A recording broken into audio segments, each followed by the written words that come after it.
J'ai tué mon frère d'un coup de couteau dans le cœur, sous le regard indifférent de la lune parisienne.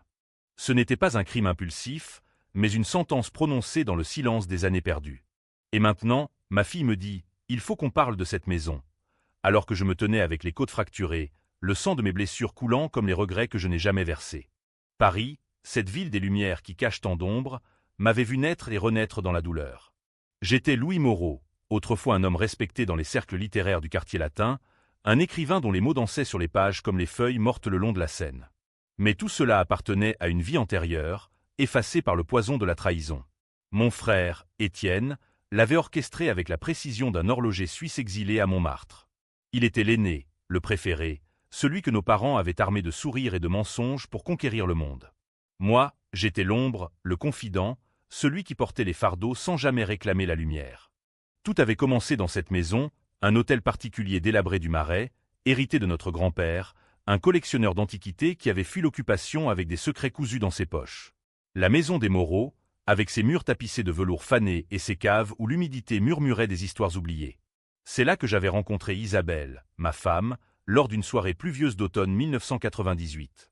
Elle était professeure de littérature à la Sorbonne, avec des yeux verts comme les vignes de Bordeaux et une voix qui faisait fondre les cœurs les plus endurcis. Nous nous aimions avec la fureur des amants parisiens, ceux qui croient que l'amour peut défier les tempêtes de la vie. Étienne était venu nous rendre visite ce soir-là, prétextant un passage éclair depuis Lyon où il gérait une galerie d'art. Mais je voyais déjà les fissures, ses regards trop longs sur Isabelle, ses rires complices qui excluaient le mien. J'étais trop aveugle, ou trop confiant, pour y prêter attention. Quelques mois plus tard, le scandale éclata. Un tableau volé, une pièce maîtresse de la collection familiale, un monnaie falsifié que notre grand-père avait acquis dans des circonstances troubles pendant la guerre. La police avait perquisitionné la maison, et les preuves pointaient vers moi.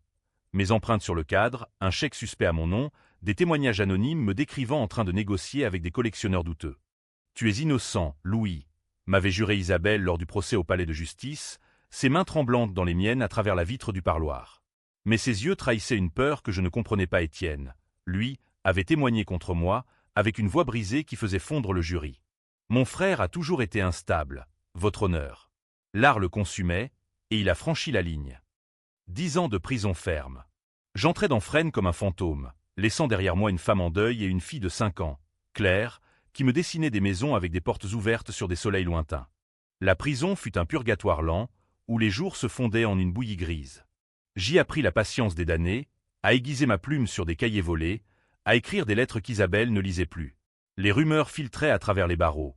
Étienne avait pris la maison en gérance, soi-disant pour la préserver. Il avait épousé Isabelle 2 ans après mon incarcération, un mariage discret à la mairie du 4e arrondissement, entouré d'amis qui feignaient l'ignorance. Claire l'appelait « papa » maintenant, et les photos que j'espionnais via des codétenus montraient une famille recomposée, heureuse, sous les lustres de cristal de notre héritage. La libération conditionnelle arriva comme un mirage en 2010, après 12 ans, une erreur administrative, disait-il. Je sortis dans la brume matinale de Paris, un sac à dos usé sur l'épaule, et pris un train pour le Marais sans prévenir. La maison se dressait là, inchangée en apparence, mais les volets étaient neufs, les jardinières fleuries de géranium rouge comme du sang frais.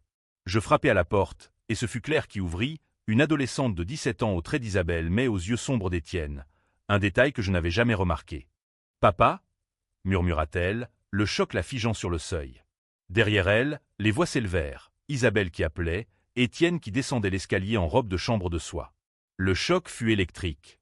Étienne blêmit, balbutia des excuses maladroites. « Louis, mon Dieu, on t'attendait pas » l'Isabelle pleura, s'accrocha à moi comme une noyée. Mais je sentais le mensonge suinter de leur pores, un poison plus insidieux que celui qui m'avait envoyé en cellule. Les premiers mois furent une danse macabre. Je m'installai dans une chambre d'hôtel minable près de Bastille, survivant de petits boulots, ghostwriter pour des romanciers paresseux, correcteur pour des éditeurs qui ne savaient pas que j'avais un passé. Mais la maison m'appelait, comme un aimant maudit. J'y allais en secret, observant par les fenêtres, les dîners familiaux où Étienne trônait, Isabelle riait à ses blagues, Claire jouait du piano avec une grâce héritée de nulle part. J'appris vite les fissures de leur façade. Des disputes étouffaient la nuit, des factures impayées que Étienne cachait, une liaison d'Isabelle avec un collègue de la Sorbonne. Tout cela par les oreilles attentives des voisins, ces gardiens discrets du Marais.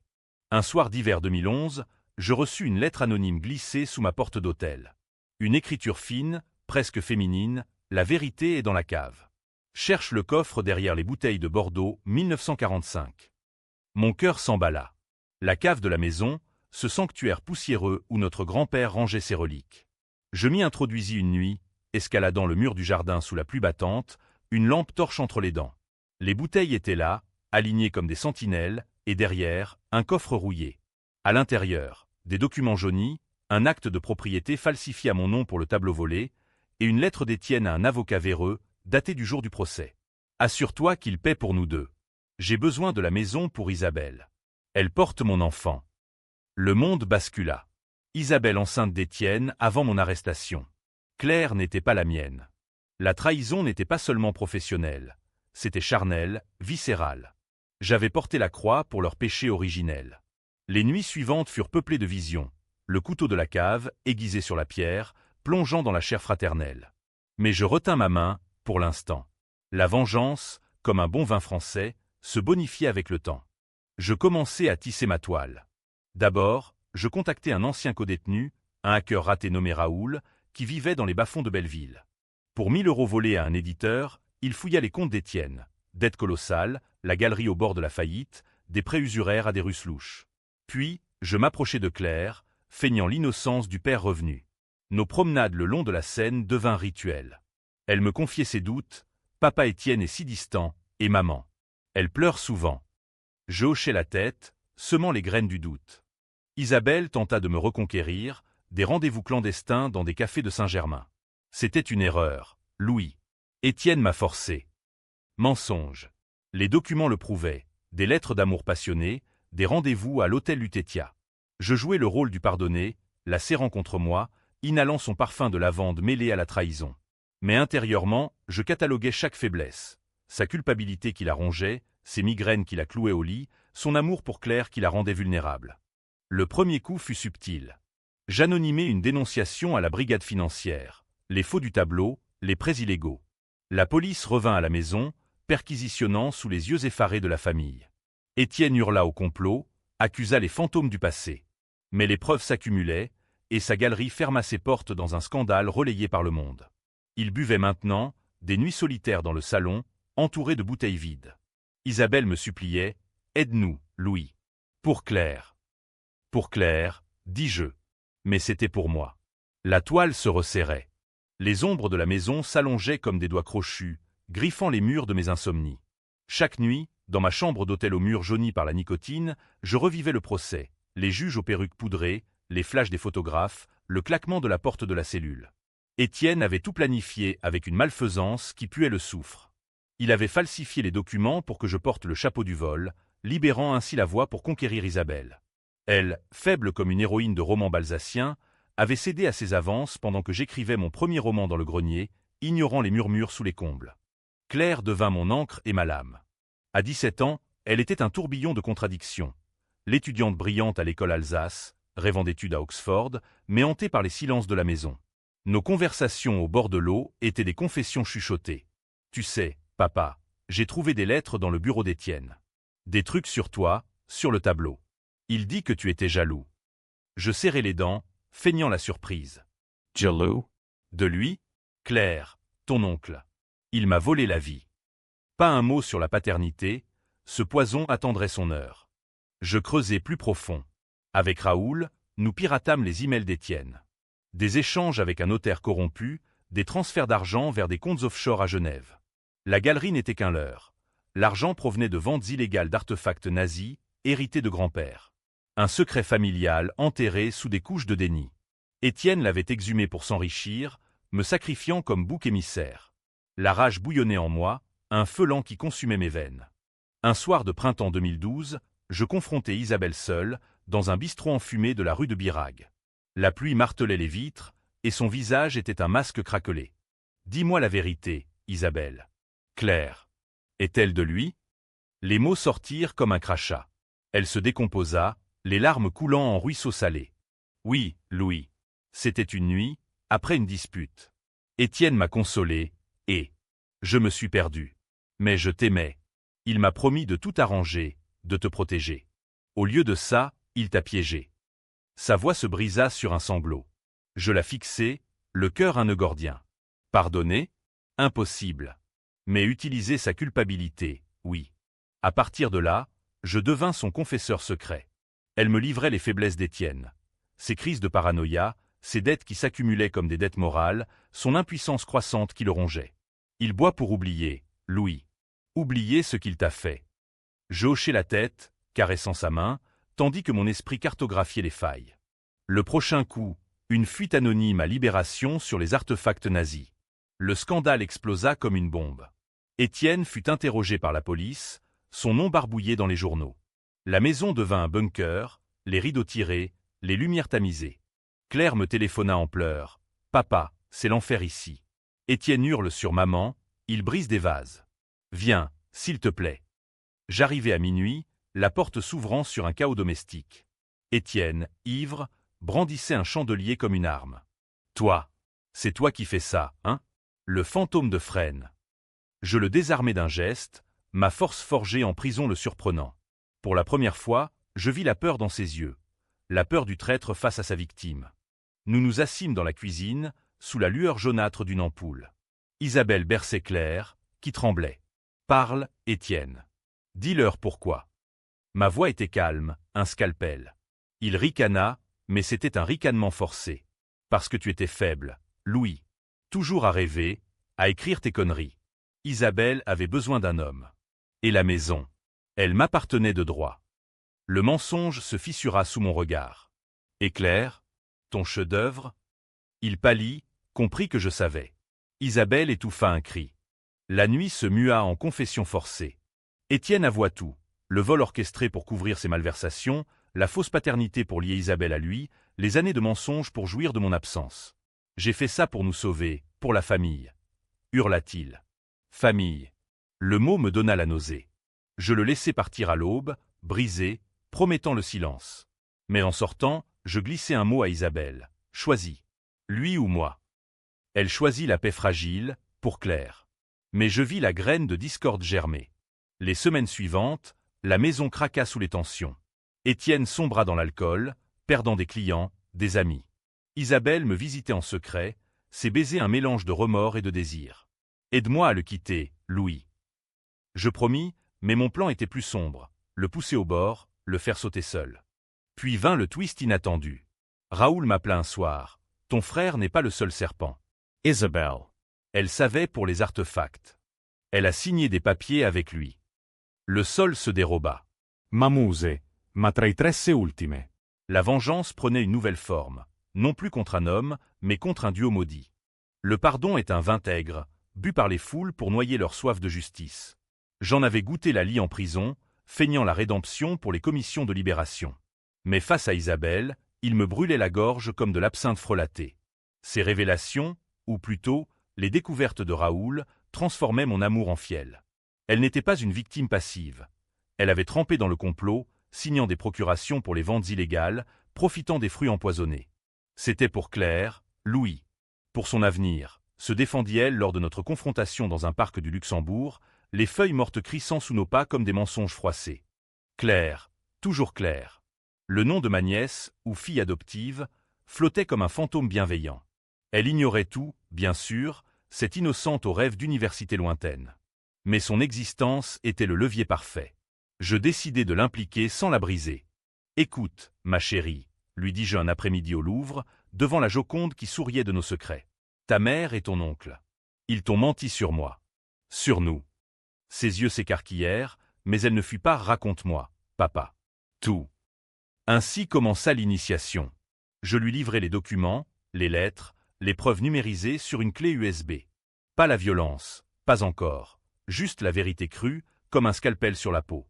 Claire pleura, puis se durcit, une résolution française, stoïque, héritée des rues pavées de Paris. On va las confronte. Ensemble. Son plan était pur, le mien souillé. Nous rentrâmes à la maison ce soir-là, un duo uni contre le couple adultère. La scène fut théâtrale, digne d'une pièce de Racine. Étienne, affalé dans le salon, une bouteille de cognac à la main, leva les yeux injectés de sang. Isabelle, en train de préparer le dîner, lâcha son couteau, ironie du sort. Claire brandit la clé USB comme un talisman. Vous êtes des monstres. Papa Louis a tout prouvé. Les vols, les mensonges, même. Ma naissance. Le silence fut un coup de tonnerre. Étienne se leva, titubant. « Petite idiote, tu ne comprends rien. C'était pour te protéger. » Mais Claire recula, me cherchant du regard. Isabelle s'effondra à genoux, un flot de supplications. « Claire, mon amour, écoute maman. » Étienne m'a forcé, au début. Puis, On a glisse. « Mais Louis, je t'ai toujours aimé. » Ses yeux imploraient, mais je vis le calcul derrière, diviser pour régner. Étienne, sentant le vent tourner, lorgna vers la porte. For tasers. Elle est aussi coupable que moi. Demande-lui pour les signatures. La révélation fusa comme une gifle.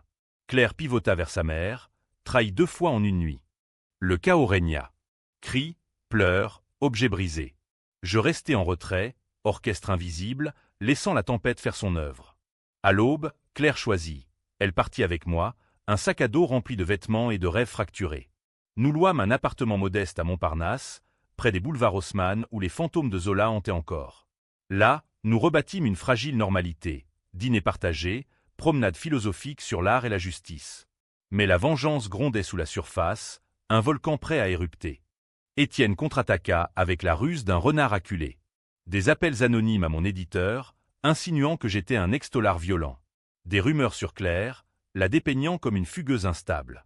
Isabelle, plus subtile, m'envoya des fleurs avec des notes larmoyantes. « Reviens, pour elle. » Je brûlai les pétales, mais gardai les mots comme carburant. Raoul, mon allié digital, découvrit plus. Étienne préparait une vente finale, un artefact majeur, une tapisserie médiévale tachée de sang royal, pour rembourser ses dettes et fuir à Bruxelles. Le moment était venu pour l'escalade. J'infiltrai la galerie fermée, une nuit sans lune, dérobant l'artefact et laissant une note. La dette se paie en nature. Retrouve-moi à la maison. Minuit, dans 3 jours. La maison des Moreau, ce théâtre originel du crime. Étienne mordit à l'hameçon, arrivant seul, armé d'un revolver hérité de grand-père, un Mauser de la guerre. Je l'attendais dans la cave, entouré de bouteilles comme des témoins muets. « Tu veux quoi, Louis? L'argent? La fille? Isabelle ?» Sa voix tremblait, mais ses yeux brillaient d'une folie calculée. Je sortis l'artefact de l'ombre. La vérité, d'abord. Et la justice. Nous parlâmes des heures, un duel verbal sous les voûtes humides. Il avoua plus. Le grand-père n'était pas un héros de la résistance, mais un collaborateur, vendant des juifs pour des œuvres d'art. Étienne avait hérité de cette noirceur, la monétisant. Moi, j'avais été le bouclier innocent. À l'aube, il tenta de me tirer dessus, mais le revolver s'enraya, saboté par Raoul, bien sûr. Je le désarmai, le plaquai au sol. Finissons-en.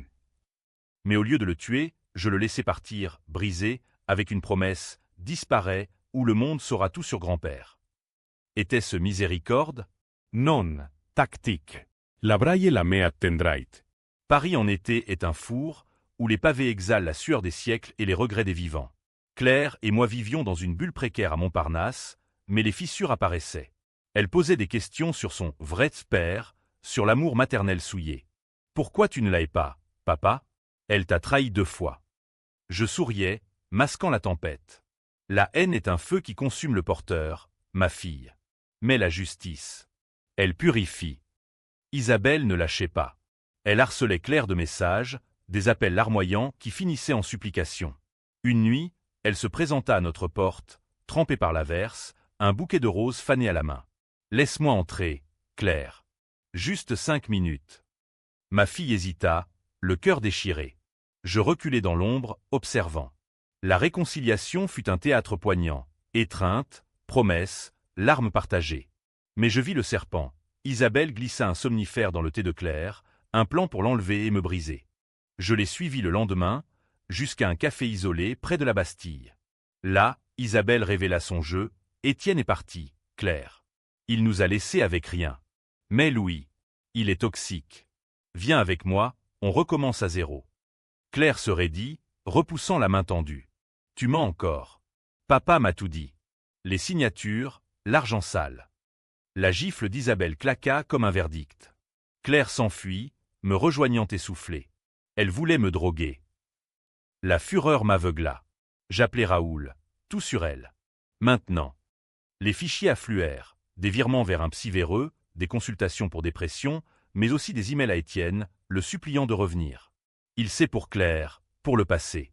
Tue-le si tu dois, mais sauve-nous. Le duo infernal, uni dans la peur. Mon plan final se cristallisa. Un piège à la maison, où tout avait commencé. J'invitai Étienne par un message anonyme. Rendez-vous à minuit. La cave. Apporte l'artefact final, où je balance tout aux flics.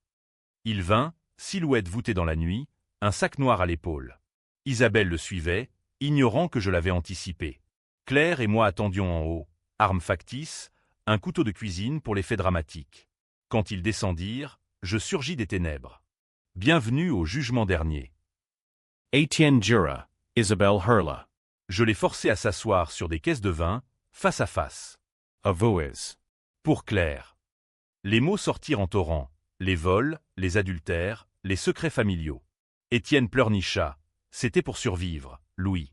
La maison nous dévore tous. Isabelle implora, pitié, pour notre fille. Notre fille. Le mensonge final. Le chaos fut un balai de lames. Étienne tenta de s'enfuir, trébuchant sur une bouteille brisée. Son pied glissa, sa tête heurta le coin du coffre, un craquement sinistre, du sang sur la pierre. Morte accidentelle ou providence? Isabelle se rua sur moi, griffe sortie. Meurtrier. Je la repoussai, et dans la lutte, le couteau, le mien, s'enfonça dans son épaule. Claire hurla du haut des escaliers. Arrêtez. La police arriva à l'aube, alertée par un appel anonyme de Raoul. Scène de crime, Étienne mort, Isabelle blessée, moi couvert de sang, Claire en larmes. Les flics me menottèrent, mais Claire témoigna, c'était de la légitime défense. Ils nous menaçaient. Les preuves, les documents, les emails corroborèrent.